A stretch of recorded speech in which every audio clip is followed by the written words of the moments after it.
Madam के बिना कुछ भी नहीं है। राज्य है तो राजस्थान है। कुछ ऐसा रहा होगा तो पार्टी ने टिकट काटा और इसी वजह से पिताजी के स्वाभिमान की लड़ाई थी वो, और पिताजी निर्दलीय लड़े। 2013 वो कहते हैं ना, इतिहास अपने आप को दोहराता है एक बार। तो अगर मान लो आपको टिकट नहीं मिलता है तो क्या आप भी वही इतिहास दोहराने जा रहे हैं? ये जो सीट जिससे आप दावेदारी कर रहे हैं काफ़ी अपने आप में कांटों पर चलने जैसी है, क्योंकि यहाँ पर राजस्थान के कैबिनेट मंत्री जो है वो सिटिंग एमएलए हैं। कि जैसे इटावा में ट्रॉमा सेंटर खुला है, उस तरह अगर यहाँ भी कोई ट्रॉमा सेंटर खुलता है सीसवाली में। सूफी की कलम से ब्लॉग में आप सभी दर्शकों का एक बार फिर से स्वागत है। आज आए हैं हम बोड़दा, अंता विधानसभा के बोड़दा गांव में, जहां से भारतीय जनता पार्टी के नेता, जाने माने नेता डॉक्टर संजय मोहन जी बोड़दा जो हमारे साथ आज इस प्रोग्राम में जुड़ रहे हैं। तो अंता विधानसभा में ये भारतीय जनता पार्टी से टिकट की मांग कर रहे हैं। तो आज हम इनका इंटरव्यू करने इनके पास आए हैं। डॉक्टर संजय मोहन जी बोड़दा जो है वो इटावा गेता में डॉक्टर के पद पर कार्यरत है अभी, और बहुत जाने माने डॉक्टर है। इन्होंने कई सारे मिशन भी चलाए हुए हैं, उन सब के बारे में हम एक एक करके चर्चा करेंगे। तो सर, सबसे पहले तो आपका हमारे इस प्रोग्राम में स्वागत है। बहुत बहुत धन्यवाद साहब। और डॉक्टर साहब, मतलब ऐसी क्या ज़रूरत आन पड़ी? डॉक्टर का पैसा अपने आप में बहुत बड़ा पैसा है। लोग सोचते हैं बचपन से, जब बच्चों से पूछते हैं क्या बनोगे, तो बच्चे कहते हैं डॉक्टर बनेंगे, और आप डॉक्टर बन चुके हैं, तो अब आप जो है वो राजनीति में आना चाहते हैं, क्या वजह है सर? मेरे शुरू से ही सेवा का एक जज्बा था। कई मिशन मैंने चलाए भी, ठंड से बचाव वाले, भूख वाले और बाढ़ पीड़ित वाले, कई मिशन चलाए। लोगों की सेवा लगातार कर रहा हूँ पिछले 6 सालों से। लेकिन जो सेवा राजनीति के तहत होती है, लोगों से, प्रशासन से लड़ने की, प्रशासन को आदेशित करने की, और जो गरीब लोगों के जो काम होते हैं जो प्रशासन से अपन नहीं करवा सकते एज ए डॉक्टर, वो काम अपन राजनीति में आके करवा सकते हैं। मेरे पिताश्री इसी विधानसभा में लोगों के काम करवाते थे। तो अब आज भी जब मैं गांव में जाता हूं तो गांव के लोग कहते हैं कि यार, आज अगर मोहन जी होता तो माना टीटी ने भटकना पड़तो, लाइट विभाग में न जाना पड़तो, डिबिया मान भी मिल जाती है ना। तो इस तरह के जो गाँव से जो वो किस्से आते हैं, आज भी लोगों में दर्द भरा हुआ है कि काश हमें कोई ऐसा नेता मिले जो हमारी बात डायरेक्ट सुने, हमें कई ऑफिसों के चक्कर नहीं काटने पड़े। और ये कारण था कि मुझे इन लोगों के लिए, यहाँ की जनता के लिए, जो वापस से एक मौन मेला फिर से देखना चाह रही है, उसके लिए मैं आया हूँ यहाँ पे, और सिर्फ सेवा करने के लिए आया हूँ। जैसा कि उन्होंने नाम लिया कि मोहन जी मीणा, एक अपने आप में एक बहुत बड़ा नाम नहीं बल्कि ब्रांड। कई सारे चुनाव लड़े हैं, पार्टी से भी लड़े हैं, निर्दलीय भी लड़े हैं, और कई सारे चुनावों में जीत ही नहीं हुई बल्कि एक तरफा जीत हुई है। सामने वाले की कई सारे चुनावों में तो उन्होंने जमानत तक जब्त करा दी है। श्री मोहन लाल जी जो मीणा है, जो उन्होंने पहले एक बार किशनगंज से भारतीय जनता पार्टी से चुनाव लड़ा था, और 2008 में इसी अंता विधानसभा से उन्होंने निर्दलीय चुनाव लड़ा था। तो सर, वो बहुत दिग्गज नेता थे और उनको पार्टी ने एक बार मौका भी दिया। लेकिन 2008 में क्या वजह रही कि पार्टी ने मतलब उनको मौका नहीं दिया? ये पार्टी का अपना फैसला होता है। उन्होंने, पार्टी ने के पास पता नहीं क्या ऐसी स्ट्रेटजी थी कि उन्होंने एन वक्त पे जाके, जब पिताजी पूरी तैयारी कर चुके थे कि हाँ मुझे यहाँ से चुनाव लड़ना है और पार्टी टिकट भी देगी, पार्टी ने भरोसा भी जताया था पूरा, लेकिन एन वक्त में आके पता नहीं, ऐसा हो सकता है पार्टी के कुछ नियम कायदे उस पर हम खड़े ना उतरे हों, कुछ ऐसा रहा होगा तो पार्टी ने टिकट काटा, और इसी वजह से पिताजी के स्वाभिमान की लड़ाई थी वो, और पिताजी निर्दलीय लड़े। और उसमें जो प्रतिद्वंदी थे उनको लगभग पसीना भी आ गया था, और बहुत अच्छा शानदार चुनाव था वो। जी बिल्कुल, बहुत अच्छा चुनाव था वो, तो उसका रिजल्ट भी हम सबके सामने है। तो सर, एक बड़ा प्रश्न यहाँ पर ये उठता है कि 2008 में उन्होंने पार्टी में रहते हुए पार्टी से बगावत करके निर्दलीय चुनाव लड़ा। अब 2013, वो कहते हैं ना, इतिहास अपने आप को दोहराता है एक बार फिर से वही मौका है, आप चुनावी मैदान में हैं, चुनाव आने वाले हैं, आपने टिकट की मांग की है। तो अगर मान लो आपको टिकट नहीं मिलता है तो क्या आप भी वही इतिहास दोहराने जा रहे हैं? जी नहीं, मुझे श्रीमती वसुंधरा राजे जी सिंधिया से पे पूरा विश्वास है कि मैडम टिकट देगी, वो 100% देगी। बिल्कुल, संजय जी जो है वो बिल्कुल आश्वस्त है इस बात को लेकर के कि पार्टी जो है इन्हें दोबारा से इस अंता विधानसभा से मौका ज़रूर देगी। सर, आप, जैसा कि मालूम है, हम सबको मालूम है कि आप इटावा में पोस्टेड, और आपने जो मिशन चला रखे हैं, तो वहाँ पर मिशन ग्रीनरी पौधारोपण की और कई सारे ऐसे इन्होंने अभियान चला रखे हैं। तो सर, वो इटावा जो है वो है पीपलदा विधानसभा, और आप रहते हैं अंता विधानसभा, तो मतलब आप कंफ्यूज हैं, या मतलब वहाँ पे आपने काम किया तो काम आपको अंता विधानसभा में करना, इसका क्या कारण है सर? देखिए, जो मेरे मिशन थे उनका राजनीति से कोई मतलब नहीं था। वो मिशन एक मेरी सेवा किस्सा थे, जो मेरे शुरू से जज्बा था। इसी तरह का मैंने मिशन चलाया था, ठंड से बचाओ, जिसमें हज़ारों बच्चों को मैंने कपड़े वितरित किए थे, और मोस्टली गरीब लोग, किशनगंज साहबाद में जो आदिवासी लोग थे, पीपलदा विधानसभा में भी थे, कुछ कोटा के जो क्षेत्र है बैकवर्ड वाले, उनमें भी थे। तो जो गरीबी वो थी, विधानसभा देख के नहीं आती। गरीबी तो हो सकता है कहीं भी आ जाए, है ना, जो बैकवर्ड एरिया है वहाँ आती है, तो गरीबी विधानसभा देख के नहीं आती।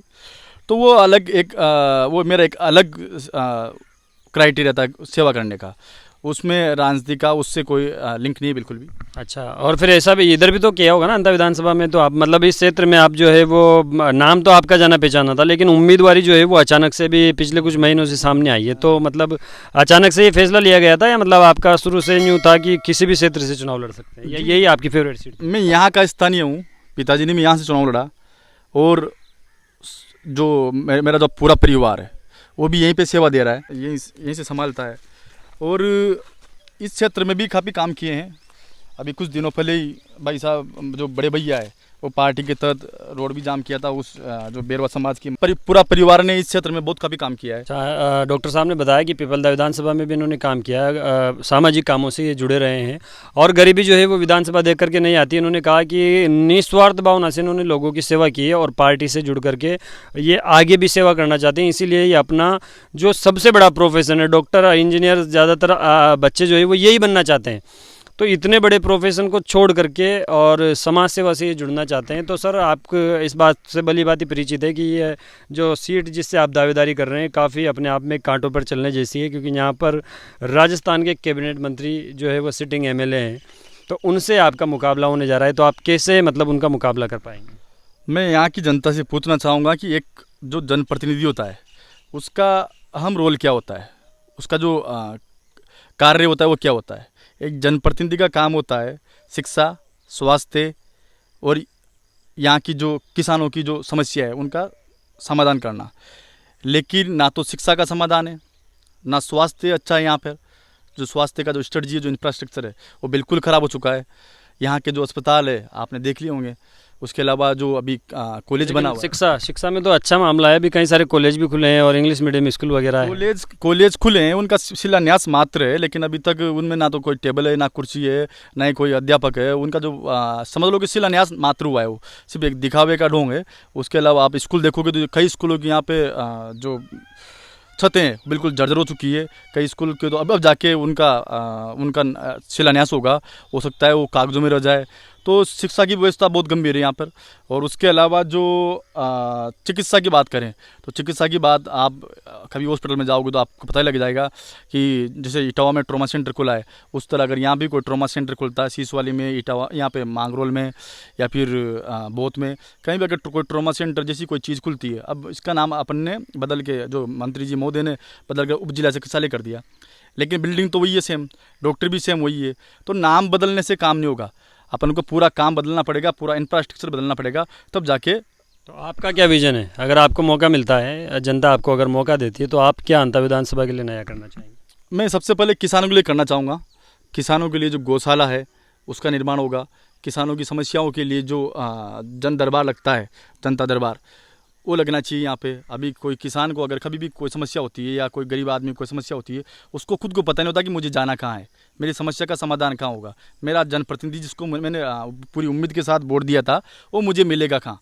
तो सबसे पहले तो इस तरह के जन दरबार लगने चाहिए जो और जगह लगते हैं।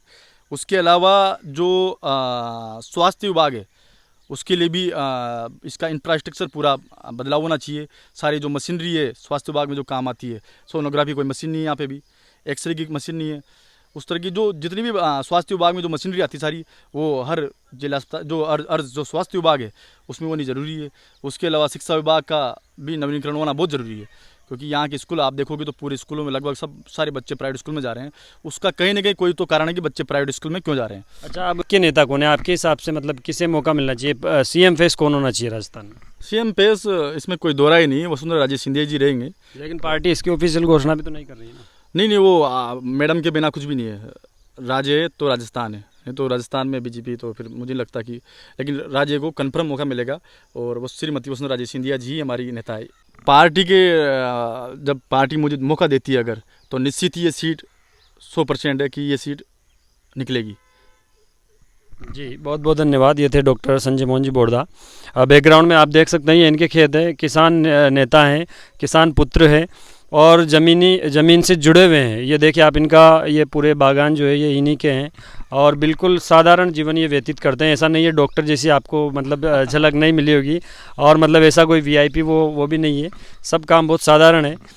आप जो है वो अलग अलग तरह के सामाजिक कामों से भी जुड़े हुए हैं, तो इन सामाजिक कामों को करने के लिए आपने कौन कौन से मिशन शुरू किए हैं, किन किन तरह के आपने काम किए, एक बार हमारे दर्शकों को बताइए। देखो, जो मैंने सबसे पहले तो चरण पादुका अभियान चलाया।